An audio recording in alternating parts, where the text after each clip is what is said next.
নমস্কার। আজকে নারী দিবস উপলক্ষে আমি একটা ছোট্ট কবিতা বলে আপনাদের শোনাচ্ছি। নারী, শরদিন্দু কর্মকার। মানুষ কেন বলে মোদের নারী নিজস্ব নাই কিছু? আমি তো দেখি জগৎ চলে নারীর পিছু পিছু। বাপের ঘরে লক্ষ্মী আমি, স্বামীর ঘরে অন্নপূর্ণা, ছেলের ঘরে জননী আমি, আমি ছাড়া সংসার অসম্পূর্ণা। আমার থেকে আপন করতে আর কি কেউ পারে? বাপের ঘরকে ছেড়ে এসেও পরকে বাঁধে ঘরে।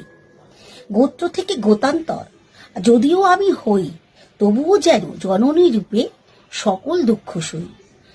ভারত মাতা সেও নারী, নারী জগদ্ধাত্রী। নারী হলো এই জগতের সবার জগদ্ধাত্রী। পুরুষতান্ত্রিক সমাজ তাই পুরুষকে বড় করে। জেনে রেখো, সেই পুরুষকেই নারী গর্ভে ধারণ করে। মহাকরণ আমার পদতলে, সাহিত্য চিরকাল। আমি ছাড়া এই জগৎ সংসার সবাই হবে অচল।